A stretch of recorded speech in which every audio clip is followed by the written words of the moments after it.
Hey everyone, and welcome to week 29, I believe it is, of the OLED burn-in test. As always, what we'll do is we'll start with the information regarding the panel, and then we'll get onto the burn-in test itself. So as I bring up the pointer, as you can see just there, UTT, which is the hours used. So we've got 1267. OLED compensation count, which is the mini pixel refresher and the major pixel refresher. So off RS is basically the mini one, so that's 240 times. That's basically intervals where it's been used for 4 hours or more. And then JB is the major pixel refresher, and that's one that I actually ran early on when I first bought the TV. So it would probably been maybe week 2 or 3. So with that done, what we'll do is we'll just exit out of this and I will restart the burn-in test.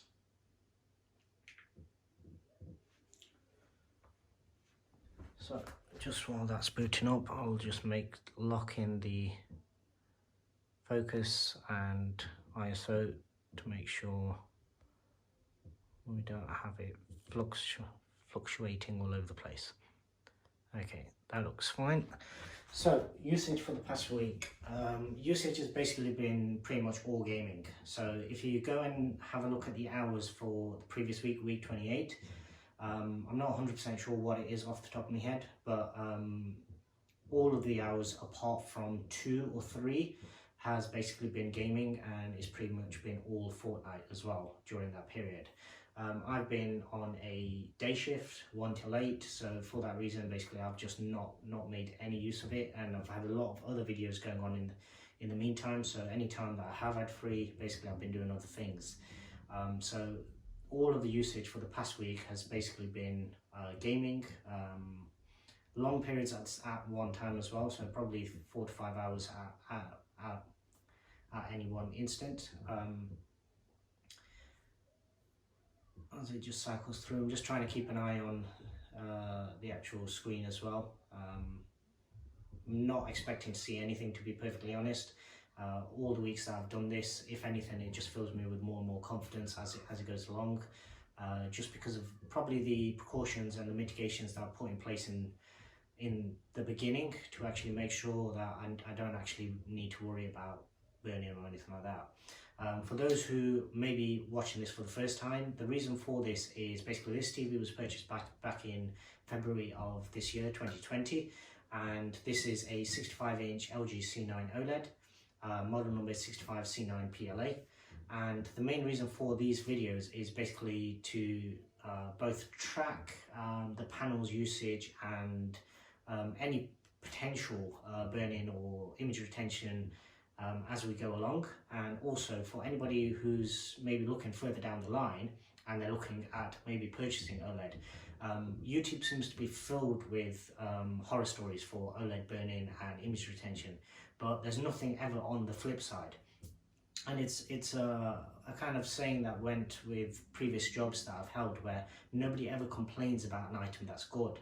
So this is my way of basically putting across another perspective, if you like, and showing another side to OLED TVs. So this is a relatively newer panel. So obviously the C9 is last year's model. CX came out, or the C10 came out in around April time. So a couple of months after I actually purchased this, but the specs and everything were already out at the time when I actually made this purchase.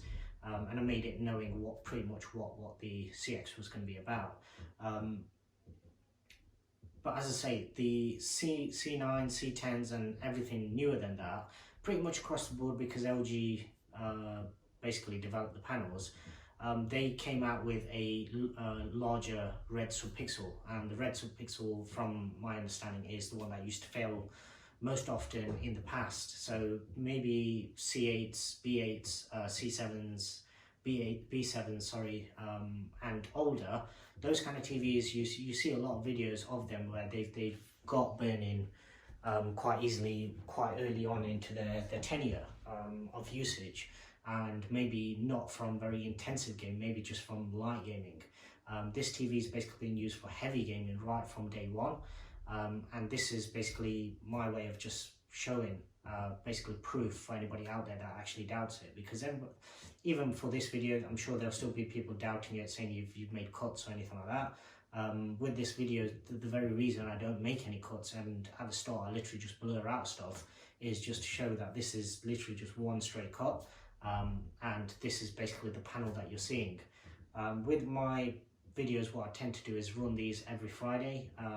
We are about to watch a movie in a bit, as soon as all this video is done, so we'll have a little bit more usage, and in the coming week you'll probably see a lot more usage. But like I say, I've set things in a certain way, and I've left certain mitigations enabled.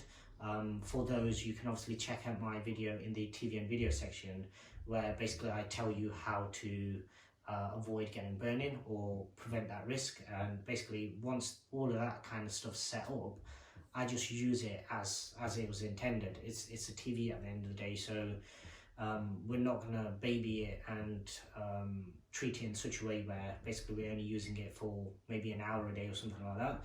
Basically, it's hooked up to enjoy it, so that's basically what we're gonna do.